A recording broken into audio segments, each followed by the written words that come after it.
नमस्ते दोस्तों, आपकी एकेडमी में आप सभी को स्वागत है। आशा करते हैं आप सभी स्वस्थ होंगे और CUET PG हिंदी 2025 की तैयारी में आप सभी पूरी तरह से जुड़ गए होंगे। दोस्तों, जैसा कि आप सभी को पता है कि हम इस समय CUET PG हिंदी से संबंधित जितने भी PYQ पेपर हैं हम उसको सॉल्व कर रहे हैं बारी बारी से। हम 2022 के पेपर को कर चुके हैं, सॉल्व कर चुके हैं। आप पुरानी वीडियो में जा करके देख लीजिए। इस समय हम 2023 में हुए पहले पेपर, 2 शिफ्ट में पेपर हुआ था, एक 10 तारीख को, 10 जून को, दूसरा 27 जून को। तो अभी हम 10 जून वाले पेपर को कर रहे हैं, जिसकी ये तीसरी वीडियो है और आज अंतिम वीडियो है। उसके बाद हम 27 जून वाली वीडियो को करेंगे। थोड़ी सी ये वीडियो जो तीसरी वीडियो है 23 जून वाली 10 जून वाला जो पेपर है उससे संबंधित है तीसरा वीडियो 2-3 दिन के बाद आ रही है। चूँकि मेरे गले में थोड़ी सी दिक्कत थी तो इसके लिए मैं माफ़ी चाहता हूँ। आगे मैं कोशिश करूँगा कि लगातार वीडियो आती रहे। कुछ थोड़ी बहुत और दिक्कतें थी, तो बिना देर की हम चलते हैं PYQ सीरीज़ की तरफ। ये छठी वीडियो है, आप देख सकते हैं 2022 और 23 मिला के ये छठी वीडियो चल रही है। मैं सबसे बड़ी बात आपको ये बता दूं, PYQ इसलिए हम कर रहे हैं, जो कि मैं बार बार सभी वीडियो में बताता हूं, कि हम कुछ भी पढ़ने से पहले हमें कम से कम ये तो पता चल जाए कि हमसे पूछा क्या जा रहा है या फिर हमसे पूछा क्या गया है। अगर ये चीज़ हमको बेहतर पता रहेगा तो हम उस हिसाब से अपनी प्रिपरेशन तैयारी कर पाएंगे, जिससे हम अच्छा रिजल्ट अपने आप को दे पाएंगे। अभी आजकल में देखें आप किस तरीके से UGC नेट का रिजल्ट आया, कट ऑफ कैसे हाई गई, लोग ऐसे ही पढ़ते जाते हैं। तो ऐसे बिल्कुल नहीं करना। हमें PYQ को पहले कर लेना है, उसके बाद मैं कंटेंट भी प्रोवाइड कराऊँगा। तो बिना देर की हम चलते हैं आज के प्रश्न की तरफ। इसके पहले हम लगभग 70 प्रश्न कर चुके थे, हम 71वें प्रश्न से बात करेंगे। तो 71वां प्रश्न यह है, हम यहीं से बात करेंगे। दोस्तों, मैं एक बात और बता दूं कि अभी से आप लोग पेड कोर्स लेने से बचिए। मेरे पास अभी भी मैसेज आया था, मेरी पुरानी वीडियो जाकर के देखिए, मैं सारी वीडियो में आपको पेड कोर्स न लेने की बात मैं कह रहा हूँ। इसका सबसे बड़ा रीज़न ये है, मैं चाहूँ तो मैं भी पेड कोर्स बेच सकता हूँ। ज़्यादा नहीं, मैं भी अगर 500 रुपये में बेचूँ तो बेच लूँगा। अगर 25-30 बच्चे आ जाएंगे इस बार, अगले बार 50 बच्चे आ जाएंगे, निश्चित रूप से उसमें 25-30 बच्चों में लोगों का होगा और यही कंटेंट मैं वहाँ पढ़ा दूंगा। यही PYQ पेड कोर्स में भी चलता है। वही कॉपी पेस्ट कंटेंट चारों तरफ वही पेड कोर्स में चलता है, वही यूट्यूब पर चलता है। सारे कंटेंट आपको यूट्यूब एक ऐसा प्लेटफॉर्म है जहाँ पर आपके सारे कंटेंट आपको फ्री में मिल जाएंगे। लेकिन आपको ये चुनाव करना है कि वो सारे कंटेंट आपको व्यवस्थित तरीके से किस प्लेटफॉर्म पर मिल पाएंगे। तो मैं आपको ये भरोसा दिलाता हूँ कि यहाँ पर आपकी एकेडमी पर CUET PG 2025 के लिए जितना भी कंटेंट मिलेगा वो व्यवस्थित मिलेगा। जिस दिन से मेरे से नहीं हो पाएगा मैं बोलूँगा आप अपनी तैयारी खुद से स्टार्ट कर दीजिए। बिल्कुल भी किसी जंजाल में नहीं बांधना, किसी लोचे में नहीं बांधना आप लोगों को। आप स्वतंत्र हैं, अलग अलग प्लेटफॉर्म पे जाइए, वहाँ से कंटेंट उठाइए। मेरे से अच्छा बहुत लोग पढ़ाने वाले हैं यूट्यूब पे निसंदेह, मैं मानता हूँ। कुछ लोग ऐसे हैं जो बहुत मेहनत करते हैं, आप वहाँ देखिए। मैं बार बार कह रहा हूँ, चलते हैं बिना देरी के। मैं रिकॉर्डेड वीडियो इसलिए लाता हूँ ताकि कंप्रेस करके छोटा किया जा सके। ठीक है, जल्दी जल्दी आज PYQ को करेंगे, इसको ख़त्म करेंगे। और PYQ जो भी दो पेपर और बचा है, 2023 का सेकेंड शिफ्ट और 2024 का, इसको ख़त्म करते ही दिवाली से पहले मैं ख़त्म कर दूंगा इसे। और दिवाली के तुरंत बाद मैं 7 यूनिट पर कंटेंट लेके आता रहूँगा। हफ्ते में आपकी मैक्सिमम 2 से 3 वीडियो आएगी कंटेंट के ऊपर, और अधिक से अधिक मैं क्वेश्चन कराऊंगा, प्रश्न कराऊंगा आपसे। तो ठीक है, सबसे पहला प्रश्न हम देखते हैं आज का, कि नई कहानी के संदर्भ में निम्नलिखित कथनों पर विचार कीजिए। ए ऑप्शन है उसमें, कहानी के क्षेत्र में नई कहानी आंदोलन नई कविता के सादृश्य पर 1956 के आसपास आरंभ हुई। बी है, मोहन राकेश, राजेंद्र यादव, कमलेश्वर, निर्मल वर्मा नई कहानी से जुड़े रहे हैं। नई कहानी संदर्भ और प्रकृति नामवर सिंह द्वारा रचित पुस्तक है। अब देखिए, ये पुस्तक का एक नाम दे दिया है आपको। बहुत सारी पुस्तकों, बहुत सारे जितने भी लेखक हैं, आलोचक हैं, उनके महत्वपूर्ण पुस्तकों का नाम आपको एक जगह नोट करके याद करते रहना है। वो महत्वपूर्ण आपको कैसे पता चलेगा? इस प्लेटफॉर्म के माध्यम से। मैं धीरे धीरे सब कुछ दूंगा आपको, बहुत जल्दबाजी करने की जरूरत नहीं है। डी ऑप्शन है, नई कहानी में प्रतीक मिथकों का प्रयोग प्रमुखता से मिलता है। ई ऑप्शन, नई कहानी की शुरुआत निर्मल वर्मा की परिंदे से मानी जाती है। इसमें देखिए, कविता से भी प्रश्न पूछ लिया है, मतलब डायरेक्टली इनडायरेक्टली। इसके राइट आंसर की तरफ हम चलते हैं। इसका राइट आंसर देखते हैं। सबसे पहले दोबारा से मैं बात करता हूँ कौन कौन से ऑप्शन इसमें सही हैं। मैं पढ़ के दोबारा से पढ़ूंगा तभी पता चलेगा। ए, कहानी के क्षेत्र में नई कहानी आंदोलन, नई कविता के सादृश्य 1956 के आसपास, बिल्कुल 1960 और 56 के आसपास ही शुरू होता है। तो पहला ऑप्शन बिल्कुल सही है। जब पहला सही हो जाता है तो आप 2 ऑप्शन को कट कर सकते हैं। बी ऑप्शन हम देखते हैं, मोहन राकेश, राजेंद्र यादव, कमलेश्वर और निर्मल वर्मा नई कहानी से जुड़े हैं, बिल्कुल सत्य है।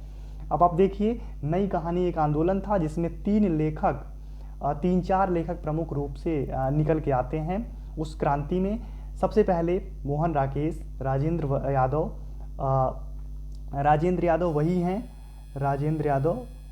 आपने मनु भंडारी का नाम सुना होगा, मनु भंडारी के ये पति थे, सॉरी भंडारी, हाँ मैंने भंडारी गलत लिखा तो उसको सही कर रहा हूँ। मनु भंडारी के पति थे। मनु भंडारी की अभी 2021 में देहांत हुई है।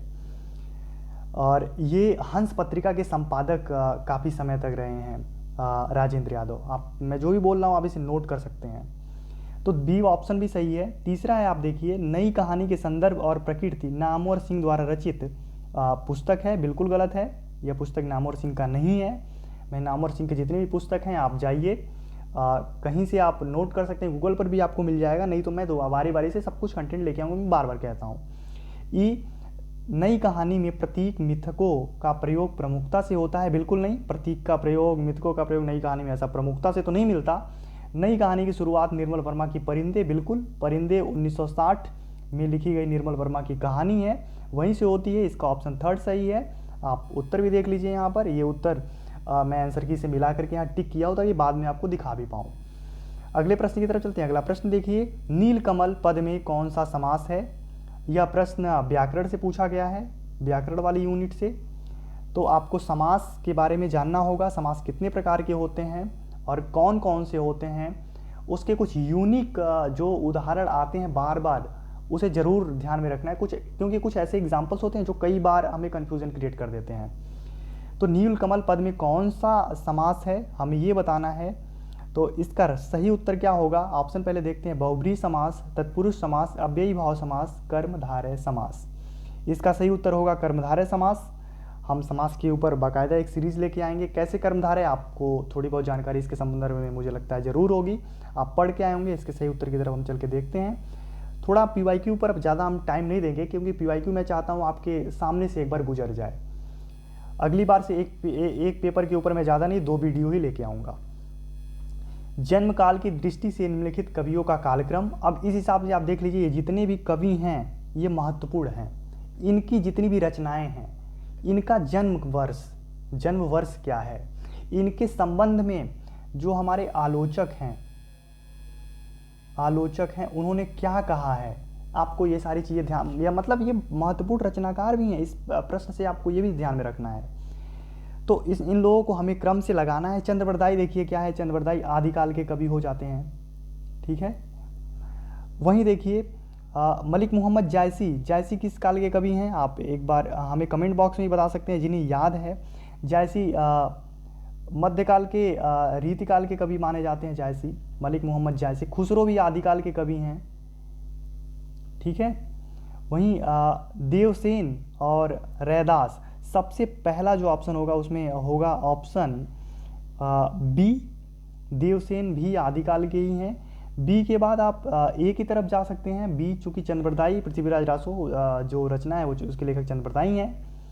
बी ए किस में है? सबसे पहले आप तीसरे में जा सकते हैं, तीसरा उत्तर इसका सही होगा। सबसे लास्ट में, चूँकि ये रीतिकाल के मध्यकाल के कवि हैं जायसी, तो ई सबसे लास्ट में आएगा। ई इसी में देखिए सबसे लास्ट में है। हम उत्तर एक बार मैच करा लेते हैं। अगले प्रश्न की तरफ चलते हैं। अगला प्रश्न देखिए, अमंगल निवृत्ति किसका अंग माना जाता है?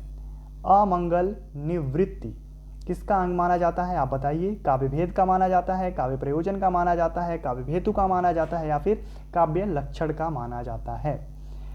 अमंगल निवृत्ति काव्य प्रयोजन का अर्थ ये होता है उद्देश्य, काव्य का उद्देश्य क्या होता है, इसके अंदर आता है अमंगल निवृत्ति। आप उत्तर की तरफ देखिए, उत्तर इसमें भी दे रखा है दूसरा नंबर। अगले प्रश्न की तरफ चलते हैं। अगला प्रश्न देखिए, अंधा युग का प्रकाशन वर्ष क्या है? अंधा युग नाटक है, आप इसके विधा को नोट कर लीजिए। अंधा युग का जो प्रकाशन वर्ष है वह है 1955। मैं यहाँ सब कुछ लिख देता हूँ। अंधा युग नाटक जो है वह, जहाँ तक मुझे इस समय याद आ रहा है, ये 3 अंकों में लिखा गया एक नाटक है। धर्मवीर भारती इसके लेखक हैं। धर्मवीर भारती का जन्म 1926 में हुआ था। अगर इसमें से ये थोड़ी सी भी अगर गलतियाँ तो आप मुझे कमेंट बॉक्स में बताइएगा। अगर आपको कहीं से ऑथेंटिक और भी जरूर मतलब ऐसा लगे कि मैं गलत बता रहा हूँ तो आप मुझे बता सकते हो, लेकिन मैं जितना रिकॉल कर पाए ये सब कुछ व्यवस्थित सही है। अंधा युग एक नाटक है जिसके लेखक धर्मवीर भारती हैं। धर्मवीर भारती का एक नाटक और भी है, आधे अधूरे, आधे अधूरे और लहरों का राजहंस। ये तीनों नाटक प्रमुख नाटक है और बार बार ये क्वेश्चन रिपीट होता है। ठीक है। एक का प्रकाशन अंधा युग का 1955 है, दूसरे का प्रकाशन वर्ष है 1963 जो कि लहरों का राजहंस, और 1969 जो प्रकाशन वर्ष है वो इनके आधे अधूरे नामक नाटक का है।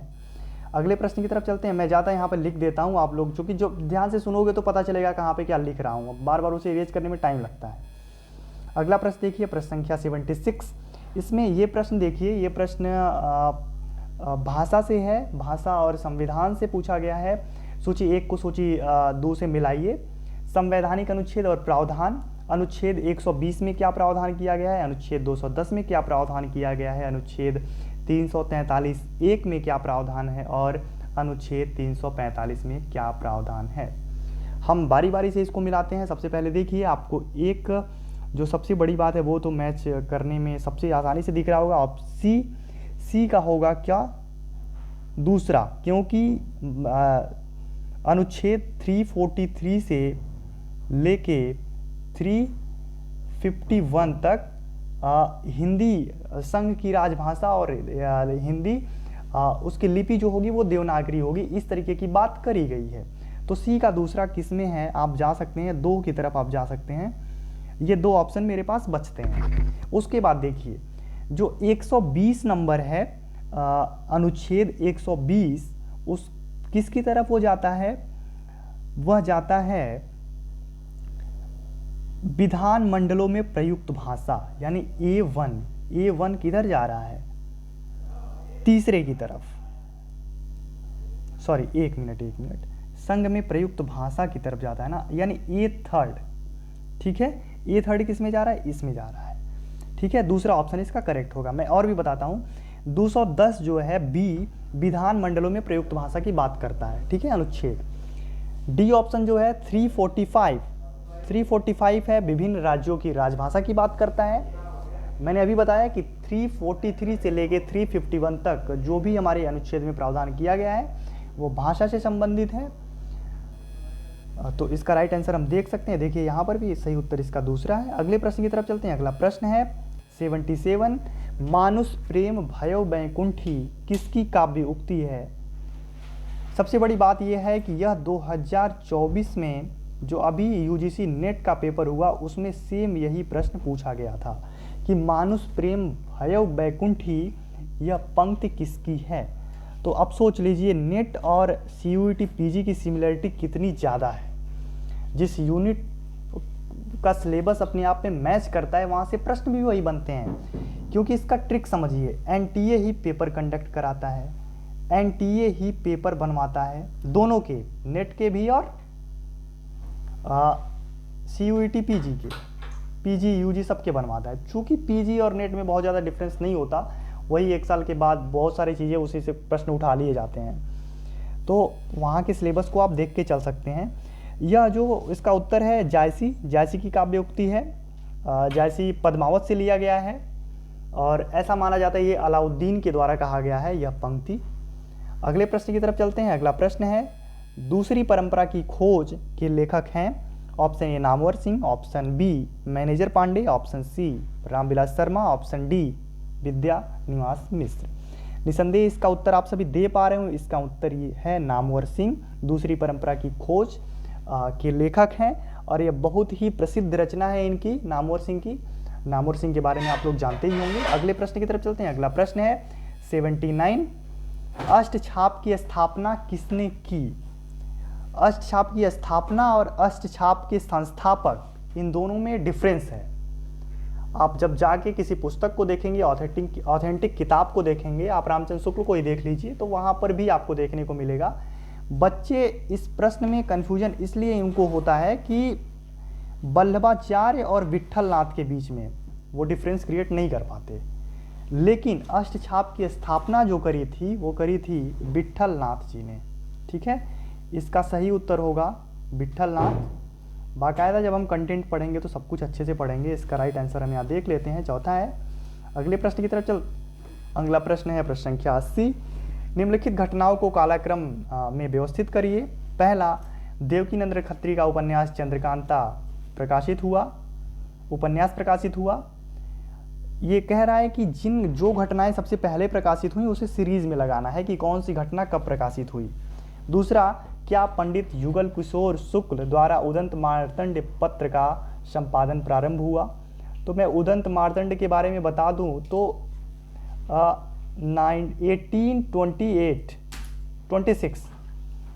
1826 30 मई 1826 में यह जो पत्र है यह संपादन इसका हुआ था। सबसे पहली बात, पंडित युगल किशोर जी ने इसका संपादन किया था, और जहां तक मैं रिकॉल कर पा रहा हूं शायद यह कलकत्ता से निकली हुई थी। हाँ, सी ऑप्शन इसका देखिए, श्रद्धाराम फुल्लौरी ने भाग्यवती नामक हिंदी उपन्यास लिखा। डी, दादा साहब फाल्के द्वारा निर्मित मूक फिल्म राजा हरिश्चंद्र प्रदर्शित हुई। ई, आचार्य महावीर प्रसाद द्विवेदी ने सरस्वती पत्रिका का संपादन शुरू किया, 1903 में शुरू किया था। तो आप देखिए बी और ई दो ऑप्शन अगर आपको पता है तो इसके सही उत्तर की तरफ आप जा सकते हैं। बी के बाद ही ई आएगा। तो दो क्वेश्चन आप एक ऑप्शन यहाँ से आप एलिमिनेशन मेथड से कट कर सकते हैं। अब आपके सामने 3 ऑप्शन है। उसके बाद से देखिए जो बी है यह 1826 के पहले हमें नहीं लगता कि आपको किसी उपन्यास के बारे में पता होगा जो 1826 के पहले लिखा गया था। अगर आपको पता हो तो आप हमें कमेंट बॉक्स में उत्तर दे सकते हैं। इसलिए सबसे पहला ऑप्शन जो होगा वो होगा बी। अब एक ऑप्शन को और आप एलिमिनेशन मेथड से कट कर सकते हैं। उसके बाद सारे उपन्यासों के बारे में हम बात कर रहे हैं, लेकिन दादा साहब फाल्के पुरस्कार की जो बात हो रही है वह सबसे लास्ट की बात है।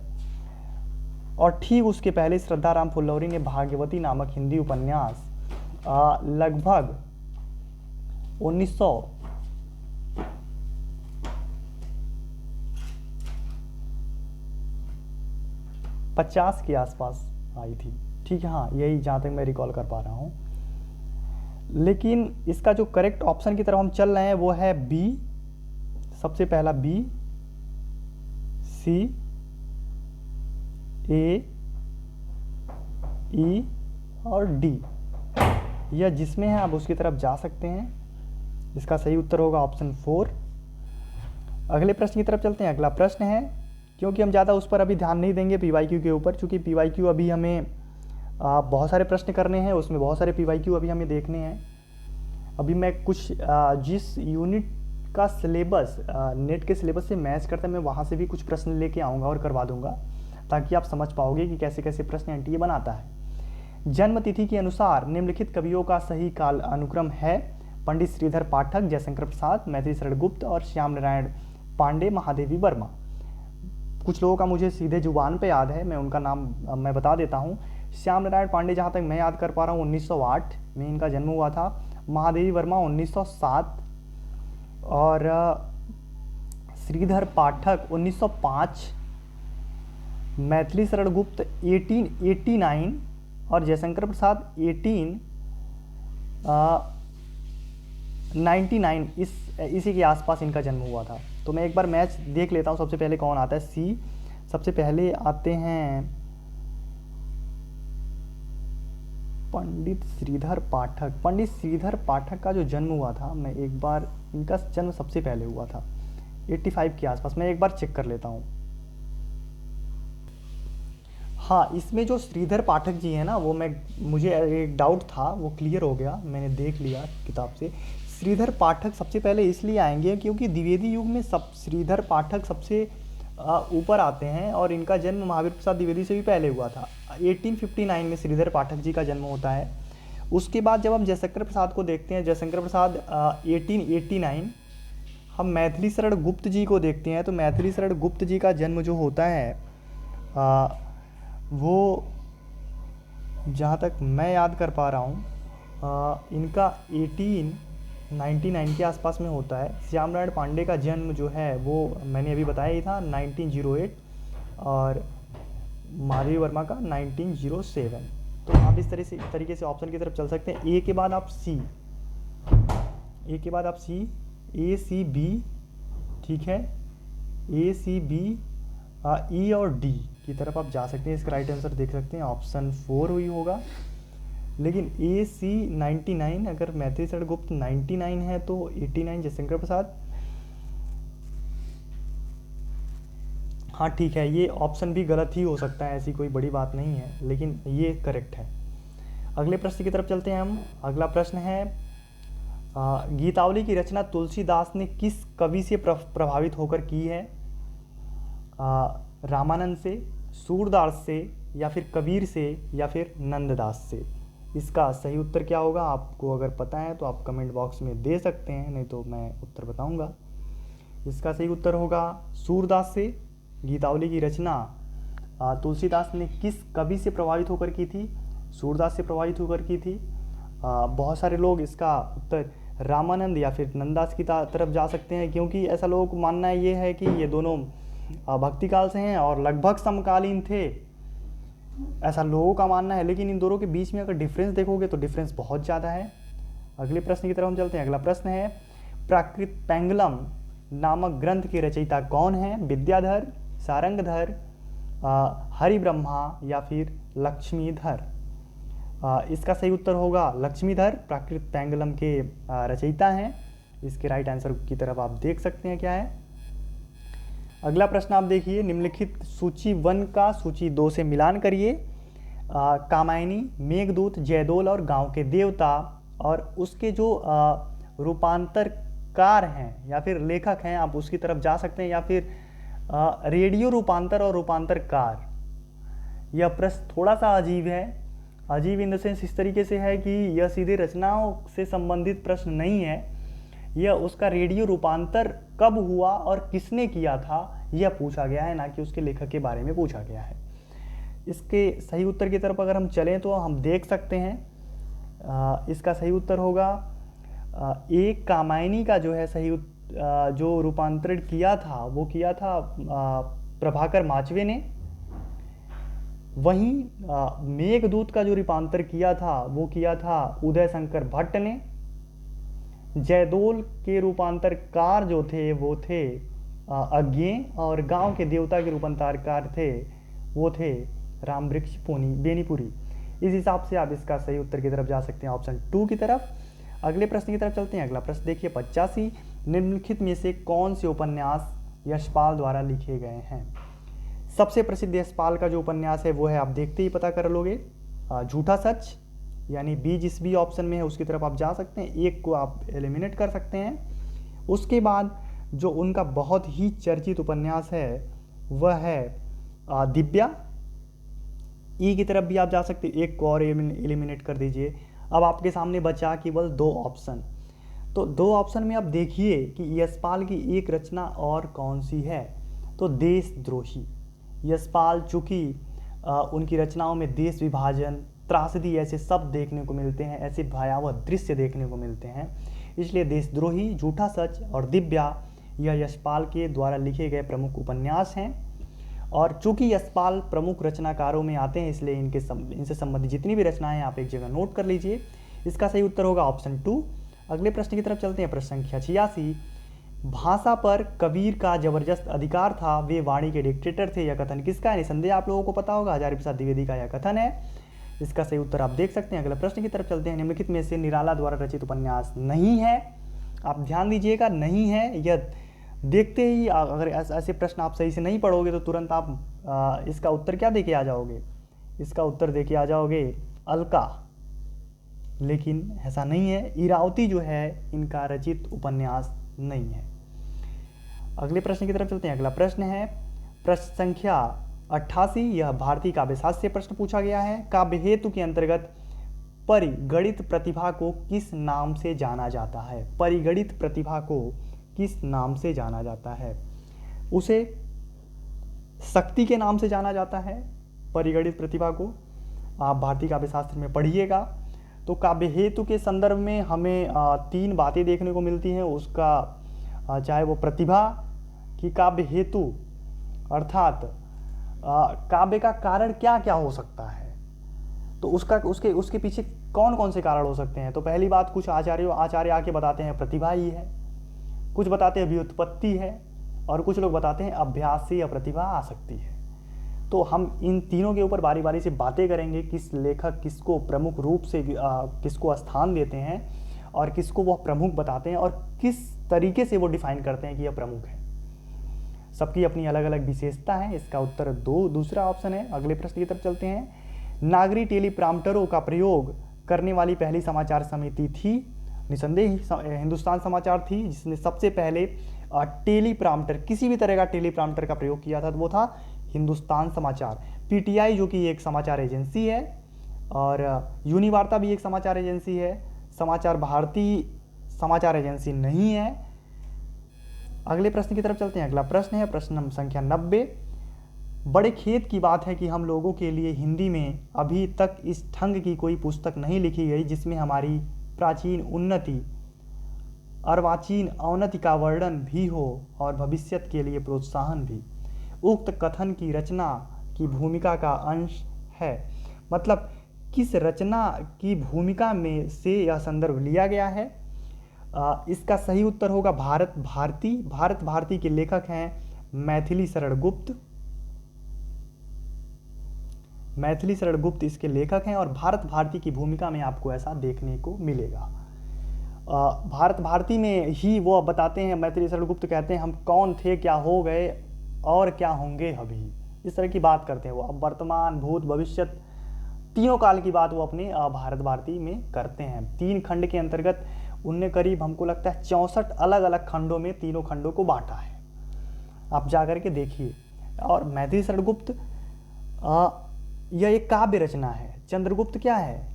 चंद्रगुप्त एक नाटक है। चंद्रगुप्त नाम से जयशंकर प्रसाद का एक नाटक है। आषाढ़ का एक दिन एक नाटक है। संस्कृति के 4 अध्याय एक काव्य रचना है और इसके लेखक हैं रामधारी सिंह दिनकर। संस्कृति के 4 अध्याय के बारे में संदर्भ में बहुत सारे प्रश्न अब कई बार पूछे गए हैं।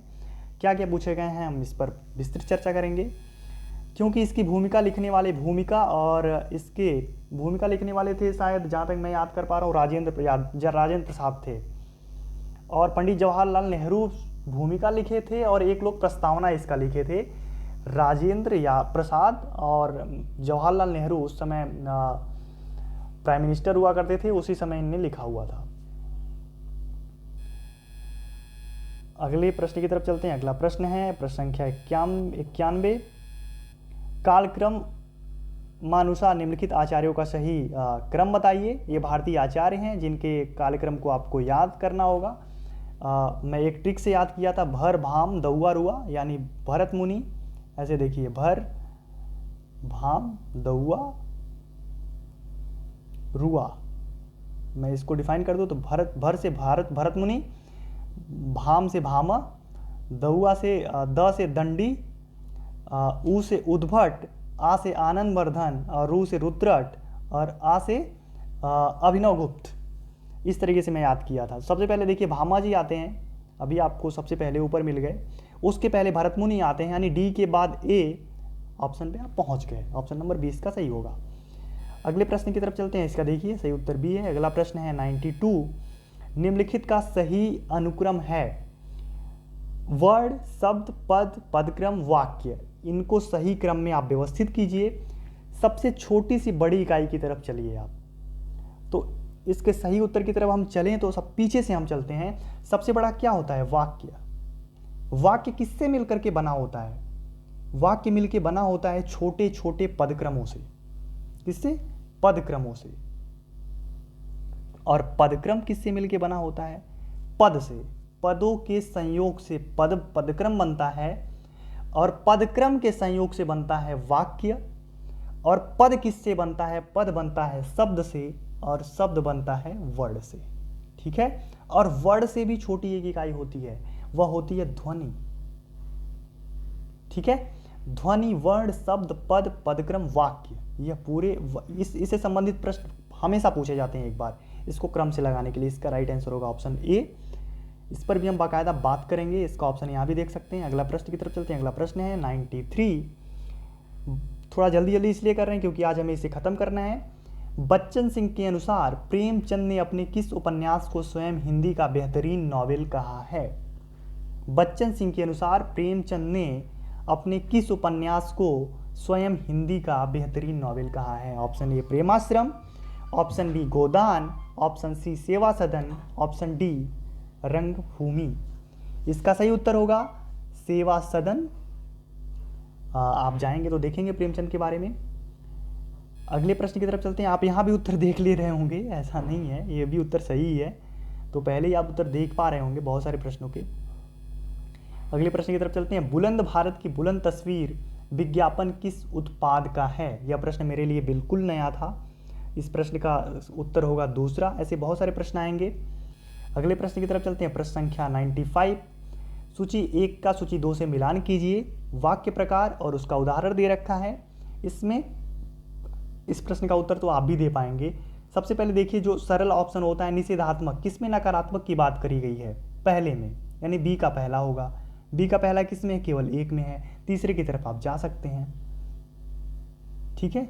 हमने खाना नहीं खाया, निषेधात्मक वाक्य। यदि तुम खाना खाओ तो मैं भी खाऊं। हम खाना खा चुके, तुम खाना खाओ।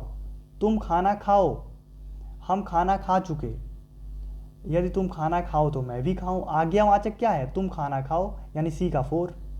सी का 4 देखिए यहाँ भी है, और ए का 2, दो मिल गया ना। तो ये ऑप्शन, तीसरा ऑप्शन सही है। यह देखिए यहाँ भी आपको तीसरा देखने को मिल जाएगा। अगले प्रश्न की तरफ हम चलते हैं। अगला प्रश्न है प्रश्न संख्या 96। 96 में यह क्या पूछ रहा है? शब्द शक्ति, यह भी भारतीय काव्यशास्त्र पर प्रश्न पूछा गया है। शब्द शक्ति से में निम्नलिखित महत्वपूर्ण तथ्य मिलते हैं। ए, कुछ आचार्य तात्पर्य वृत्ति को शब्द शक्ति का एक भेद मानते हैं, जो कि मुझे लग रहा है ये ऑप्शन में अगर देखा जाए कि क्या कुछ आचार्य तात्पर्य वृत्ति को शब्द शक्ति का एक भेद मानते हैं।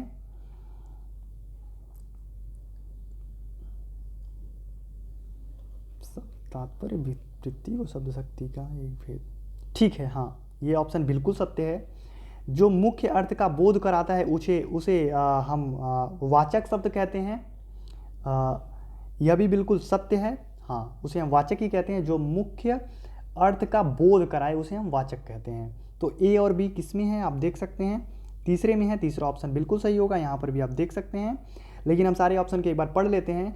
शब्द शक्तियों के अनुसार अर्थ 2 प्रकार के माने जाते हैं। नहीं, शब्द शक्ति के अनुसार अर्थ 3 प्रकार के होते हैं, अभिधा, लक्षणा और व्यंजना।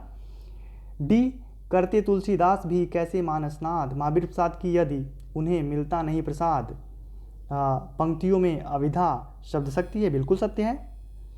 प्रयोजनवती लक्षणा के 2 प्रमुख भेद हैं, गौड़ी और विशुद्धा, बिल्कुल गलत है। वह है गौड़ी और शुद्धा, नॉट विशुद्धा, इसमें दे रखा है विशुद्धा। तो अगले प्रश्न की तरफ चलते हैं। अगला प्रश्न है प्रश्न संख्या 97। 97 को हम पढ़ते हैं एक बार। 97 में है, नागरी लिपि से संबंधित सही तथ्य है। ए, नगरों में प्रचलित होने से के कारण इसका नाम नागरी पड़ा, बिल्कुल सत्य है। अगला प्रश्न हम देखते हैं। मध्य प्रदेश के नागर ब्राह्मणों द्वारा विशेष रूप से प्रयुक्त होने के कारण इसका नाम नागरी पड़ा। यह भी ऑप्शन मध्य प्रदेश में नहीं है, मध्य प्रदेश स्टेट की बात नहीं होती है उसमें। देवनगर अर्थात काशी में प्रचार के कारण यह देवनागरी कहलाई, यह ऑप्शन सत्य है। ललित ललाम में उल्लिखित नागर लिपि ही देवनागरी है, बिल्कुल नहीं, वो देवनागरी नहीं है, वो ब्रज या अवधी है। तांत्रिक चिन्ह देवनागर से साम्य के कारण इसे देवनागरी और फिर नागर कहा, बिल्कुल सत्य है। यानी ए, बी, ए, सी और ई इसका राइट आंसर है। आप उत्तर यहाँ भी मैच कर सकते हैं। अगले प्रश्न की तरफ देखते हैं। अगला प्रश्न है 98। नीचे 2 कथन दिए गए हैं। कथन 1, आचार्य महावीर प्रसाद द्विवेदी ने हिंदी भाषा को व्याकरणिक संस्कार दिया। कथन 2, द्विवेदी युगीन आलोचक पद्म सिंह शर्मा महावीर प्रसाद द्विवेदी की काव्य विषयक नैतिकतावादी दृष्टि के पक्षधर थे। मैं थोड़ा तेज बोल रहा हूँ जानबूझ के, क्योंकि मुझे बहुत जल्दी ख़त्म करना है, मुझे कुछ बहुत अर्जेंट बाहर कोई खड़ा है, तो मैं इसे बहुत जल्दी ख़त्म करना चाहता हूँ। इस प्रश्न का सही उत्तर होगा, मैं एक बार बता दूँ तो इसका आंसर होगा ऑप्शन नंबर तीसरा। कथन एक सही है, कथन दूसरा गलत है, क्योंकि आचार्य महावीर प्रसाद द्विवेदी ने हिंदी भाषा को व्याकरणिक संस्कार दिया। सत्य है, आपको पता होगा, नहीं भी पता है समझिए, निराला जैसे महान कवियों की रचनाओं को महावीर प्रसाद द्विवेदी ने व्याकरणिक दृष्टिकोण से मानकता के पैमाने पर न लिखे जाने के कारण उसे वो रिजेक्ट कर देते हैं, छापते नहीं हैं अपनी पत्रिका में, सरस्वती पत्रिका में। तो इसलिए पहला ऑप्शन सही है। दूसरा ऑप्शन, द्विवेदी युगीन आलोचक पद्म सिंह शर्मा महावीर प्रसाद द्विवेदी की काव्य विषयक नैतिकतावादी दृष्टि के पक्षधर थे, बिल्कुल नहीं पक्षधर थे ये। अगले प्रश्न की तरफ चलते हैं। अगला प्रश्न है 99। नीचे दो कथन दिए गए, अभी तक कथन और कारण ये भी है। दो निर्दिष्ट अक्षरों के पास पास आने के कारण उनके मेल से जो विकार होता है उसे संधि कहते हैं। यह सत्य है। दो स्वरों के पास आने से जो संधि होती है उसे स्वर संधि कहते हैं, बिल्कुल सत्य है। स्वर जब आसपास आते हैं तो स्वरों के मेल से जब दोनों की संधि दोनों जुड़ते हैं तो उसे संधि, स्वर संधि कहते हैं। जैसे अ प्लस अ मिलके क्या होता है आ, तो यहाँ पर क्या होता है, यह स्वर संधि की श्रेणी में आएगी। तो ऑप्शन दूसरा होगा इसका। क्यों? क्योंकि पहला और दूसरा सत्य तो है, लेकिन दोनों में की आपस में कोई व्याख्या नहीं है। ए और दो दोनों सत्य हैं, लेकिन आर ए की सही व्याख्या नहीं है। अगले प्रश्न की तरफ चलते हैं, और यह आज का अंतिम प्रश्न है, और इस पेपर का भी अंतिम प्रश्न है। आप लास्ट में 2 मिनट के लिए रुकिएगा बस। सूची 1 और सूची 2 भेद है, अवधारणा और भेद। काव्य हेतु, काव्य लक्षण, शब्द शक्ति, प्रयोजनवती से संबंधित यह प्रश्न पूछा गया है। शब्दार्थौ सहितौ काव्यम, आप जब शब्द शक्ति पढ़ेंगे, भारतीय काव्य शास्त्र पढ़ेंगे आप, तो आपको वहाँ देखने को मिलेगा काव्य लक्षण की जब बात होती है तो वहाँ भामह कहते हैं शब्दार्थौ सहितौ काव्यम। शब्द और अर्थ का दोनों का जो आपस में सम्यक रूप है उसे ही हम काव्य कहते हैं। काव्य लक्षण की परिभाषा देते हुए कहते हैं। तो बी का तीसरा केवल 1 में है, आप इसे देख सकते हैं। प्रयोजन मतलब क्या है, कीर्ति प्रीति की बात भरत मुनि करते हैं। तो डी का दूसरा किस में है, आप देख सकते हैं। प्रयोजन डी का दूसरा, ए का प्रयोजन कीर्ति प्रीति हाँ डी का दूसरा होगा। मैं एक बार ऑप्शन की तरफ ना चल के ऐसे देखता हूँ। और बी का होगा 4। उसके बाद काव्य हेतु, हाँ काव्य हेतु यानी ए का होगा। अभी मैंने काव्य हेतु पर बात भी करी थी। ए का होगा तीसरा, A3B4 C1 और D2। इसका राइट आंसर होगा ऑप्शन फर्स्ट। आप ऑप्शन फर्स्ट की तरफ जा सकते हैं। और शब्द शक्ति का होगा ऑप्शन नंबर सी का 1। लक्षणा, शब्द शक्ति 3 प्रकार की होती है, विधा, लक्षणा और व्यंजना। इसका सही उत्तर होगा ऑप्शन नंबर 1। दोस्तों आज का यह जो 2023 का जो फर्स्ट शिफ्ट का पेपर था वो सॉल्व हुआ। एक क्वेश्चन पर मुझे डाउट है, वो जो रचनाकारों के जन्म क्रम से संबंधित है, मुझे ध्यान में तभी से है वो है कि कहीं उसमें मैंने कुछ गलत किसी का जन्मकाल तो नहीं बता दिया। तो मैं एक बार उस पर चल के एक बार देखता हूँ। हाँ इसी प्रश्न पर मुझे थोड़ा सा संशय है। हाँ दोस्तों इसी पर थोड़ा सा संशय था, वो संशय सच में था। क्योंकि आप जब देखते हैं पंडित श्रीधर पाठक 1859, जयशंकर प्रसाद का जो जन्म है वो 1889 में होता है, लेकिन उससे पहले इनका जन्म होता है मैथिली शरण गुप्त जी का। चूँकि मैथिली शरण गुप्त 89 के आसपास मैथिली शरण गुप्त की कुछ छोटी मोटी रचनाएं भी आने लगी थी। 99 के आसपास इनकी रचनाएं आने लगी थी, और मैं 99 गलती से लिख लिया था। इसका सही आंसर होगा 1886 में झांसी के चिरगांव में मैथिली शरण गुप्त का जन्म हुआ था। तो ये मेरे ध्यान में तभी से चल रहा था, यानी इसका ऑप्शन होगा A C B। सही तो यही होगा A C B E और D। तो दोस्तों आज का यह पूरा सीरीज जो था, टेस्ट सीरीज का जो दूसरा पेपर हम सफलतापूर्वक सही से कर लिए। इसमें थोड़ी सी भी अगर कोई दिक्कतें हुई होंगी तो उसके लिए मैं माफ़ी चाहता हूँ। थोड़ा लेट भी हुआ मेरे से, क्योंकि अभी तारतम्यता बन नहीं पा रही है। अभी मैं थोड़ा और भी देख रहा हूँ, सब कुछ कंटेंट भी मैं इकट्ठा कर रहा हूँ, कैसे कैसे आपको पढ़ाना है। अभी एक सब्जेक्ट है संस्कृत। संस्कृत के लिए अभी एक टीचर से बात हो रही थी कि आप मेरे प्लेटफॉर्म पे आ जाओ तो मैं संस्कृत के लिए भी कुछ लाऊं, क्योंकि संस्कृत के कुछ पार्ट ऐसे हैं जो संस्कृत का टीचर अगर आपको पढ़ाए तो बहुत बेहतर तरीके से पढ़ा सकता है। जैसे काव्यशास्त्र, काव्यशास्त्र के साथ साथ व्याकरण, चूँकि व्याकरण का विकास संस्कृत से होता हुआ ही आया है। और संस्कृत पढ़ाने वाला अगर समास आपको पढ़ा दे तो पूरे जीवन आप समास भूल नहीं पाओगे, संधि नहीं भूल पढ़ा पाओगे, क्योंकि वो पूरा व्याकरण में संधि ही पढ़ा होता है, समास ही पढ़े होते हैं उनमें। उनके उच्चारण शैली देखो कैसी होती है। तो खैर ये सारी बातें करेंगे। आज की वीडियो में जुड़ने के लिए आप सभी का बहुत बहुत धन्यवाद। और ये वीडियो आपको कैसी लगी आप कमेंट बॉक्स में ज़रूर बताइएगा। मिलते हैं जल्दी अगले वीडियो के साथ, अगले PYQ के साथ। तब तक के लिए आप देखते रहिए आपकी एकेडमी और हमें नए नए सुझाव देते रहिए। Thank you, keep watching.